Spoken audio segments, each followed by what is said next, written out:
Assalomu alaykum. Kitob o'qish munbiri avlodlar to'rbitiga xush keldingiz. Mikrofon oldida Nuriya Rahman. Bugun diqqatingizga sunmoqchi bo'lganim Uyg'ur tibobatchiligining qisqacha tarixiy tasviri. Mazkur maqola dangliq olim marhum Abdushukur Muhammad Eminning Uyg'urlarda islom madaniyati nomli maqolalar to'plamiga kirgizilgan. Bu maqola biroz uzun, shunga 3 bo'limga bo'lib o'qib beraman. Xo'sh. Uyg'ur tibobatchiligining qisqacha tarixiy tasviri.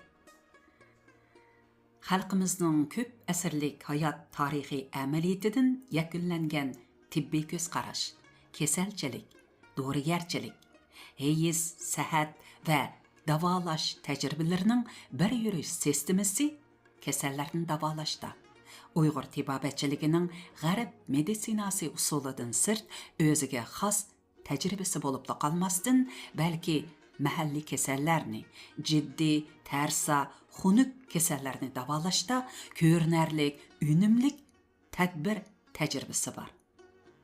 Uyg'ur tibobatchiligi yuqorqidek mo'l tajribalari bilan elimiz tibobatchiligining xazinasiga meditsina ilmining taraqqiyotiga nurg'un tuhfalarni qo'shgan.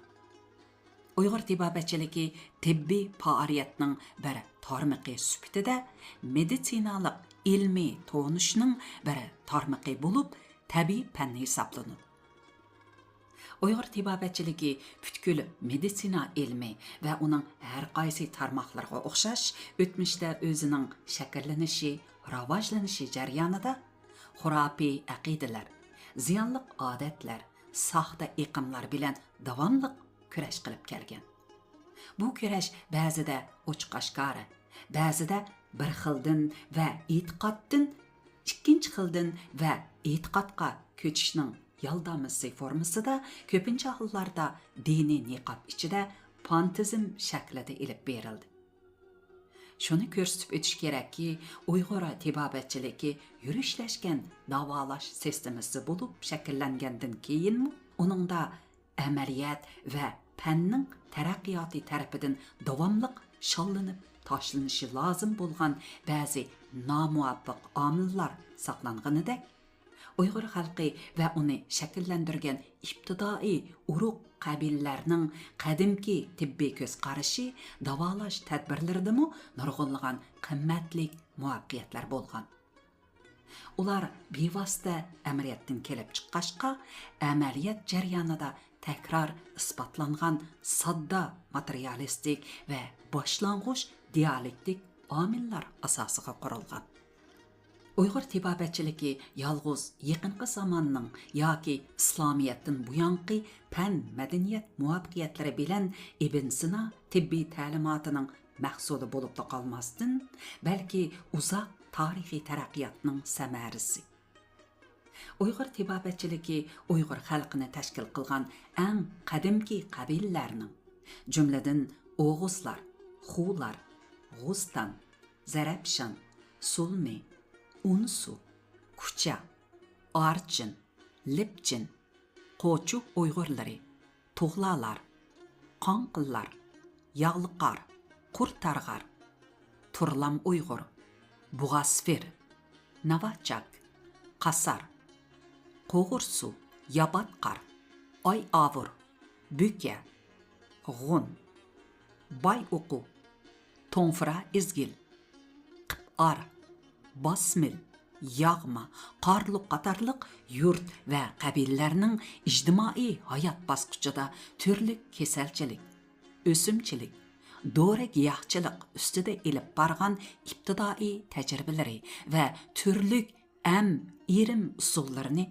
o'z ichiga elib qolmasdan, u yana turoniy xalqlarning, jumladan Anav, Taqar, Qarasuq madaniyati davridagi xalqlarning masketlar, sarmatinlar, sikatlar, ya'ni siklar, saqlar, yovchilar, uysunlar, so'g'daq, ya'ni so'g'dalar, hakaslar, g'unlar, avarlar, ko'kturiklar, O'g'uz va qıpçaqlarının şu xil təcrübələri bilən əm irim usullarını qəbul qılğan. Uyğur tibbiyatçılığı özünün toluqlanışı jarayonida başqa ilm, mədəniyyət türlərinin rivojlanish qonuniyatiga o'xshashla chet el tibbiyatçılığı bilan Yunan, İran, Hindiston, Arab tibbiyatçılığı har qaysi davrda o'zaro ta'sir qilishib, bir-birini ilgari surishgan. Milodidan ilgariki bronza madaniyati, otliqlar madaniyati davridagi oltin yo'l, qoshtishi yo'li, milodidan ilgariki va keyingi Avro-Asiya millatlarining ko'chishi bu xil o'zaro ta'sir qilishning tarixiy iqimini hosil qilgan. Jungo bilan G'arbning qadimki va O'rta asrdagi iqtisodiy, madaniy munosabatlari tarixida O'rta Osiyo muhim o'tkal sifatida shu xil ta'sirning asosliq muhiti bo'lib kelgan. Nemis filasufi Hegel o'zining Tarix falsafasi nomli kitobida Bellur taxtazmalari oldingi Osiyo rayonlarini bakteriya, so'g'di, sir daryo vodilari bilan Jungo egizligini kesib turadi. Bu egizlik Qashqargacha so'zilgan deb yozsa, tarixchi A. Ospov o'zining 10-asrgacha Hindiston tarixi degan kitobida qadimki Panjobdan Shinjongacha bo'lgan yo'llarni Kipar yo'li, Qo'lan yo'li, Tar yo'l, Bo'lan yo'llarining ismini tilga olgan. Bu yo'llar yolg'iz Qoshtishi va Yipak yo'li bo'lib qolmasdan yana Kipar, Dori darmon yo'llari bo'lgan edi. Uyg'ur tibbiyatchiligi o'z taraqqiyoti jarayonida boshqa milliy tibbiyatchilik yoki chet el tibbiyatchiligi bilan o'zaro ta'sir qilishgan bo'lsa-mu, biroq uning o'z oldiga tibbiy ko'z qarash sistemasi, kasallarning sabab xarakteri to'g'risidagi ta'limoti, dorigarchilik va shiforchilik usuli bor. Bular Uyg'ur tibbiyatchiligining xos gavdasini tashkil qiladi. Uyg'ur tibbiyatchiligi hammadan burun qaysi bir mashhur hukuma, tibib ta'limotining gavdlanishi bo'lmasdan, balki xalq orasidagi nurg'unlagan amchi, ota sog'un va baxshilarning, amchi ham tibiblarning bevosita yoki vositalik muvaffaqiyatlik yoki muvaffaqiyatsiz tajribalari, dorigarchilik iqtidorining to'planishi asosida maydonga kelgan, rivojlangan. Mashhur hukuma va tibiblar shu jarayonda o'z tuhfalarini qo'shgan. Uyg'ur tibbiyatchiligi odam badini va barliq jonliq hayotni jonsiz tabiatning bir qismi sifatida tushunadi. U hayotlikni uning tashqi muhit sharoiti bilan bir butun qilib tushundiradi. Uyg'ur tibbiyatchiligi eng qadimki sharq materialistik ta'limotlarining sodda, biroq haqiqiy ko'z qarashlari bilan bir sapda turib, keng tabiatning boshqacha qilib aytganda olamning asosini suv, arabcha ob, olav, ya'ni o't, arabcha otish, qoliq, ya'ni havo, arabcha bad, tuproq, arabcha haq dan iborat to'rt tarafning ziddiyati va murakkabligidan tashkil topgan deb qaraydi. Inson hayoti tabiatning shu to'rt tarafining murakkabligidan tarkib tepish bilan birga, yana uning bevosita ta'sir bilan bo'ladi. To'rt taraf to'g'risidagi qadimki materialistik tabiat ko'z qarashi asosida Uyg'ur tibbiyatchiligining to'rt xil ta'limot maydoniga kelgan. Bu ta'limot 3 qat mazmunga ega bo'lib, uning birinchisi inson hayotining asosiy va uning sirtqi tabiiy sharoitini tashkil qilgan to'rt tarafning to'rt xil o'xshamagan xususiyatga ega bo'lishidir. Ular havoning ho'l issiqligi, o'tning quruq issiqligi, suvning ho'l sovuqligi, tuproqning quruq sovuqligidan iborat. Uning ikkinchisi to'rt xil mijoz xususiyatga ega bo'lgan to'rt tarafning inson badaniga ta'sir qilishdan hosil bo'lgan to'rt xil xilit bo'lib, ular qon, ya'ni xun, o't, ya'ni sapra, balg'am, savda qatorliq bir-biriga o'xshamagan to'rt xil suyuqlikdan iborat. Xilitlar inson badanidagi uzluksiz modda almashish orqali sarf qilinib, yengilinib va davr qilib, inson hayotining sog'lomlik shartlarini tayyorlaydi. Xilitlarning harakatchan tangpungligining buzilishi kasalchilikning muhim ishki kasallikning tub sababini paydo qiladi.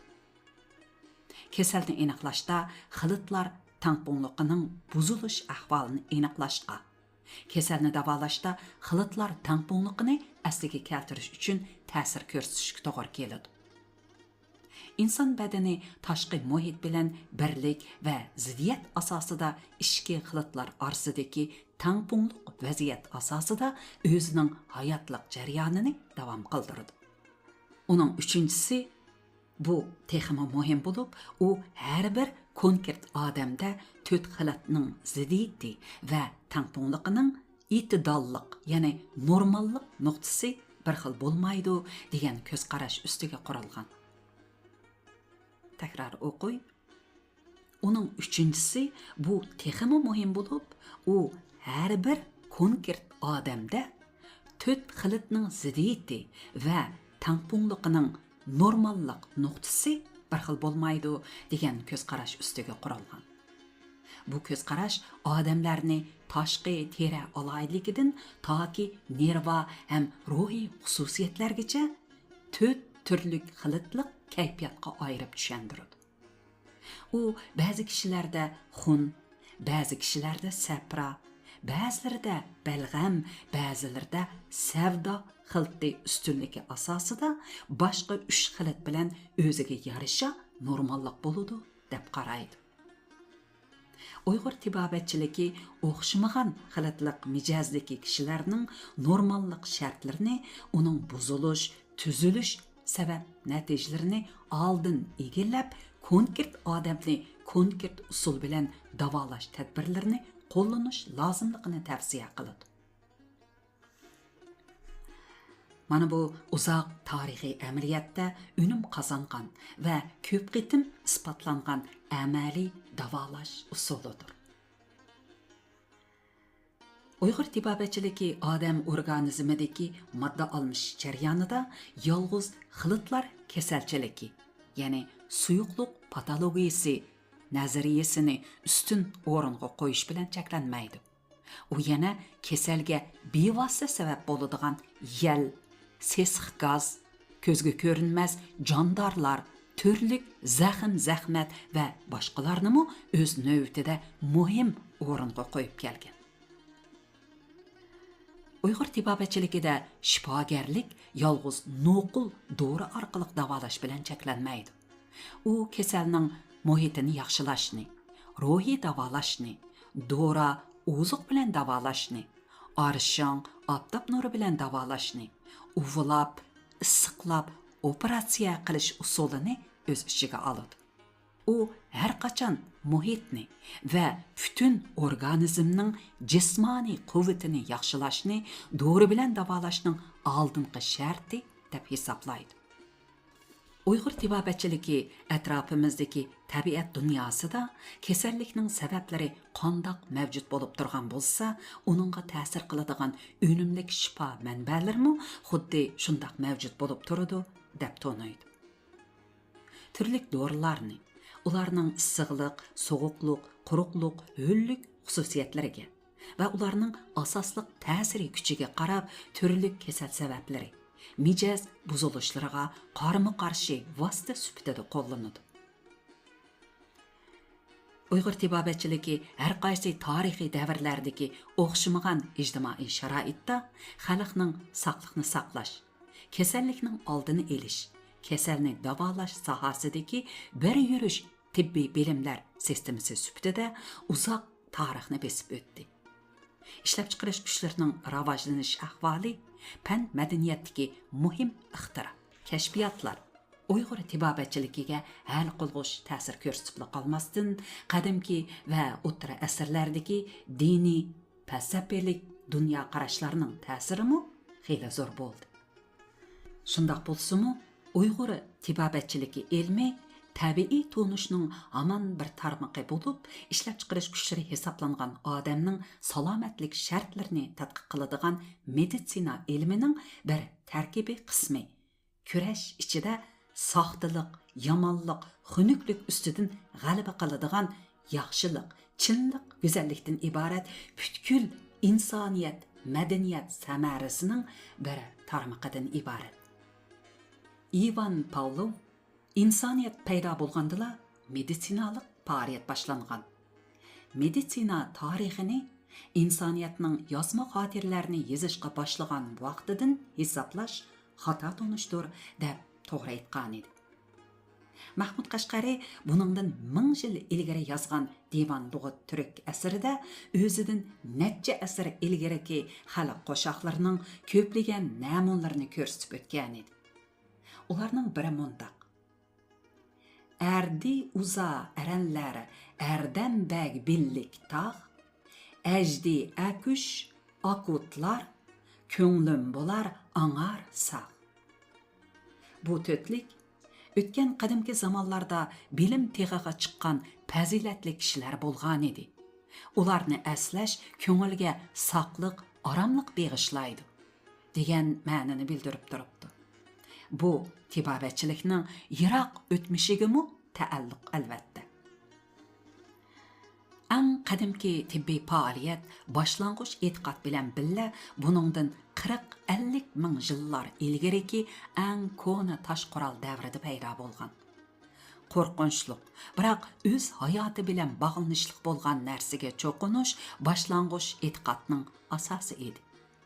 Dastlabida tibbiy qo'g'dinish va davo izlash faoliyati bo'libmi ovchilik, urug' qabila urushlarida hamma kishining faoliyati bo'lgan bo'lishi ehtimol. Biz buni Kerchi yenidagi Qul'ab qal'asi qabrgohligidan tepilgan, idishqa sizilgan skiflar hayoti aks etadigan suratdan ko'ra olamiz. Idishqa sunuq tengavatgan, tish tortivatgan kishilar suratlari sizilgan. Bundaq suratli qizilmalar O'rta Osiyo rayonlaridan tepildi. Shundaqdimi eng dastlab cho'p giyohlarni to'nib bilganlar otliq jamoasidagi erim faoliyati bilan to'laroq shug'ullanganlar, yanala ayollar bo'lgan. Qirqiz dastonidagi Guloyim Gomerining Il Ada dastonidagi Akamada va behushlik do'risini ishlatishni yunonlik Ilnaga o'rgatgan Misrlik Polida Mina ayol edi. Anqar daryosi bo'yidagi Malta kentida Grasmov tarafidan tepilgan ayol ma'budi qo'rchiqi. Qadimqi Siberiya xalqlarining yog'och yoki so'ngakdan ayol obrazi yasab, uningga cho'qindiganligi. Qabrlarda qeri ayol jasdi yeniga tasvi, yosh ayolga munchoq qo'yish odati mana shuning dalili. Hamma xalqlarda degudakla eng qadimki shifoliq va esallik ma'budlari ayollar nomiga artilgan. İbtidai tibbiy faoliyat yolg'iz dori giyohlari, tuz va orshan suvlaridan foydalanish, pasha, yılan, choyondan saqlanish uchun badanga yoki paqalchoqqa sig'izlay surkib olish, yuziga qetiq surtish, maylash, qoqlash, ko'ydirish, qon chekish, ilma, qirqish, qumga ko'mish, giyoh suyiga tushish, hayvon terisiga elish, o'tga tengish, uchuqdash, qusturish, issiqlash, tingiqchilik, oddiy operatsiya va momiya qilish qatorliq moddiy davolash vositalari bilan shug'ullanib qolmasdan yana ruhiyatchilik vositalarini, turli irimlarni o'z ichiga oladi. Ishlab chiqarish kuchlarining intayin tovanligi, tabiatni to'nish va uning bilan kurash qilishga ojizlik ibtidoiy jamoa kishilarining animizmlik, illuziyalik dunyo qarashini shakllantirgan. Ular tabiatning ma'lum bir qismini butkul tabiatdan ustun qo'yishga bo'ron, guldirmama, chaqmoq, kun, oy tutilish hodislari, yuqumliq tarqalishchan kasalliklar va boshqa ofatlik hodislarni sirliqlashtirib, jonliqlashtirib, ilohlashtirib, ularga cho'qinish, yelinish, madiylash sha'niga to'qilgan beqinish va murosim harakatlari bilan shug'ullanishga kirishgan.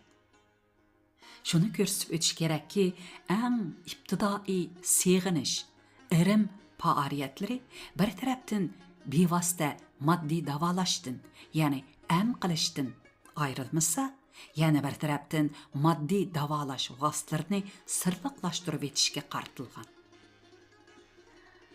U chaqda texi har xil, texmi murakkablashgan abstrakt diniy tasavvurlar va qatma-qat ma'budchilikdan kelib chiqqan qosh teshi, ko'k toshni, feruza teshi, qizil yoqutni, qora shahar ko'k tuzini, qizil seg'izni, gungurt po'qini, tonikarni kishilar shundoq sirliqlashtirib etgan edi.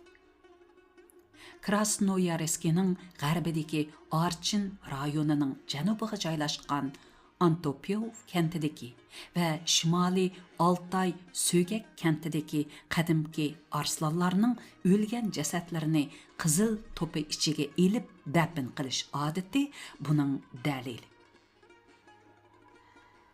Ular qizil to'pining chiritmasligidan foydalanib qolmasdan yana kelgusida terildigan jasadning qini bo'ludi deb qaragan. Tabiatni e'tirof qilish bilan birga uni sirliqlashtirib etgan Jungoning qadimki kitoblaridan qabrdan tepilgan ju tarixiy Yuy podshohining tazkirasi qatorliqlarda Qoshteshining hikmatli kuchi, Zumrad ko'li qatorliqlar to'g'risidagi rivoyatlar yozilgan. Moddiy davolashning yana bir qadam ilgarilishiga agishib, ruhiyatchilik asosida davolash vositasi bo'lgan turli irim faoliyatlarmi bargan sari murakkablashdi.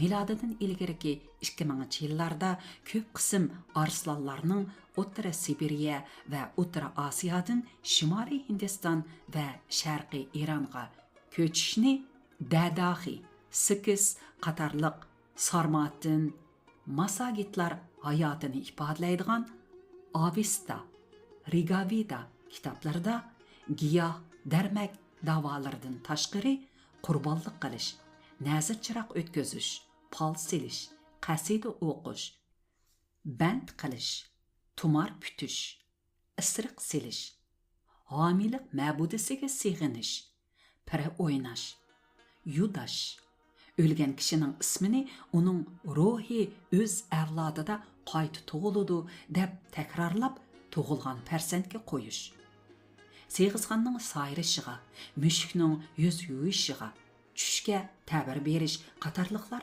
xotirlangan. Bu yolg'iz shaman dindagi asosiy irim shakllari bilan birdek bo'lib qolmasdan Zardusht, ya'ni otashparastlik, Budda, Mani, islom dinlarini o'z beshidan o'tkazgan Uyg'ur xalqining mahallaviy irim qoidalari va odatlari bilan jumladan chachatqu, qo'shqa aldirish, qo'y terisiga aldirish, so'galni ochiq loy bilan o'qib irg'itish, ayol chechida tilsim kuchi bor deb uni to'shikka tiqish qatorliqlar bilan birdaklikka ega. Divanu lug'ati turikda iriq silish tilga elingan. Ana diyorimiz va Yattisu rayonidan tepilgan isriqdan, osma qozon va donqon qatorliq qadimki bronza idishlari isriq silishga ishlatilgan. İbtidai jamoatning buzilishi, nisbiy tabiqalarning shakllanishiga agishib, ko'p xil murakkab ma'budalar sistemasi maydonga keldi. Bosh tangri, homiy tangrilar, tangri muakkallari, pinhon ko'rinmas avliyolar, ezgu va qabohat develari qatorliq ilohiy darajalar paydo bo'ldi. Aholi ichidan ayrim ramchi, munajjimlar, nazir chiroq boshqurg'uchilar, irimchilari, saravoz va baxshilar ayrilib chiqdi. Uyg'ur xalqining eng qadimki asosliq diniy e'tiqodi hisoblangan shaman dini va shaman baxshilari ana shu xil kasbiy irimchilikning namoyandasi sifatida maydonga kelgan edi. Shaman dinining qachon va kim tarafidan yoritilgani ma'lum emas. Shaman dini haqidagi bu bo'limni biroz qisqartib o'qiy. Shaman dini Uyg'urlar va butkul To'rani xalqlar tarixida keng tarqalgan, uzoq saqlangan ibtidoiy din. Uyg'urlar otashparastlik, Budda, mani dinlarini qabul qilgandan keyinmi shaman irim qoidalari o'zining ta'sirini yo'qotmadi. Balki ayni zamondagi diniy qoidalarga yondashib davomli saqlandi. Buningga İslamiyet dasturlarida ko'rsatilmagan, hatto uningga zid bo'lgan nurg'un e'tiqod va irim qoidalarining xalq ichida hozirgacha o'z ta'sirini yo'qotmaganligini ko'rsatib o'tish kifoya. Shaman dini tabiatni ilohlashtirish bilan birga odamni ilohlashtirish, bo'libmi o'lgan odamning ruhini ilohlashtirish bilan xarakterlandi. Shaman qoidalari bir tarafdan o'lgan ajdodlarning arvohi davomli qayta tug'iladi.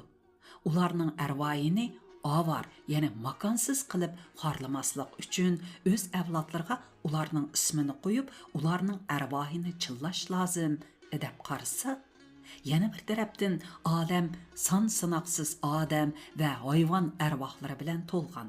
Bu arvohlar izgu, ya'ni yaxshi va yomon deb ikki xilga bo'linadi. Yomon arvohlar jin alvaslar bo'lib, insoniyatning dushmani, kasallik va baxtsizlikning manbalari deb qaraydi.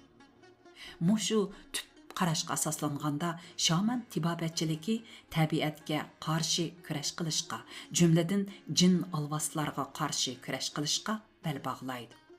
Biroq bu kurashni yanala diniy xurafiy usulda homiy ilohlar va ezgulik arvohlarni ta'sirlantirib, ularni chillab, ularning yordamida yomon alvaslarni mag'lub qilish usulida elib borgan bo'ladi.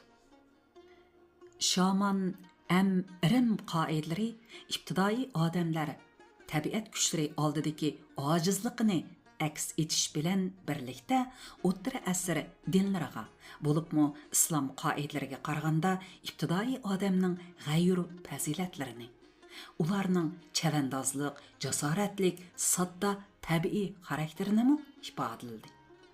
Ular homiy ilohlar, ezgu arvohlarga yelinib, nazar chiroq qilish, qurbonlik qilish, tevinish bilan birga jin alvaslarga xanjar, baxshi depi, nayzi ushluq hassa, chachatqu o't, qo'g'lig'ichi cho'moq va xo'xa tikan qatorliq qurollarni ishlatgan.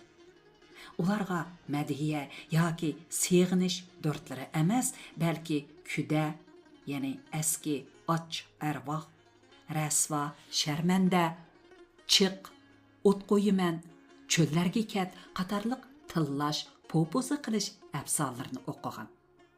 Shaman irimchilikdagi jin alvaslarni bir narsaga o'qib band qilish, ko'mzakka sulab suvga g'arq qilish, ko'mish, oqquzish, ko'ydirish, cho'lga qo'g'lash, narsa yoki hayvonga ko'chirish, mudofaa til tumari yezish keyingi zamonlarda saqlangan.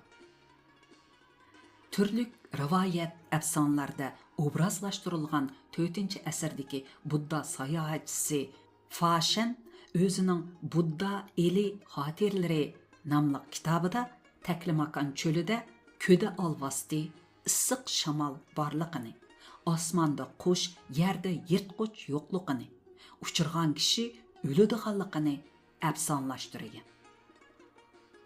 Vi nomida issiq shamol kelganda to'gilar tumshuqini qumuqda qilib oladi.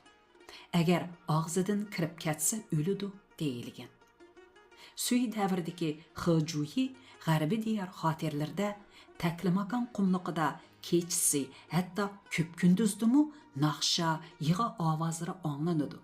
O adam turub yo'qab ketidi deb yozgan. Marko Polo sayohat kitobining Lub shahri nomli 56-babida keçisi yo'l manganda hamrohi ovozida olvosdi so'zi anglanib, hatto ismini chaqirgandek bo'ladi. Soz ham dop ovozlari anglanadi deb yozgan. Bu har qanday zo'r jazirada bo'ladigan qumliqning tabiiy hodisasi bo'lib, shaman afsonalari ta'sirida sirliq bo'lib ketgan xolos. Biroq shaman dindagi kishilar buni qumliqqa haydalgan qabohatlik olvosdilarning bishorasi deb tushunadi, ham tushundiradi. Gegel o'zining Tarix falsafasi nomli kitobida shaman dinda shaman sarigalari aroq ichib mast bo'lib samoga tushidi, afsun o'qiydi. Yerda zo'ngzuyib uzoqdan uzoq so'zlaydi. Bu jin arvohlarining qabul qilishi uchun qaratilgan deb yozadi. Uyg'ur xalqining qadimki qabilalar ittifoqi hayotini va ishlab chiqarish kuchlari jihatda otliqlar madaniyati ixtiro qilish jarayonini ifodalaydigan O'g'iznoma eposida O'g'iznamaning yanida ulug' turk nomli kumush chashliq, egiz gavdalik shaman maslahatchisi bo'lganligi, jumladan ko'k tangri bosh muakkil o'rnida turadiganligi ifodalangan. O'rxun tosh putuklarida bosh tangri, ya'ni ko'k tangri tilga eringan. Buningdan boshqa Qoqin Umay nomli balalar homiyasining borligi, yo'q, ya'ni o'lim murosimi va jasadni ulug' hisoblangan kunda ko'mishga saqlanganligi yozilgan.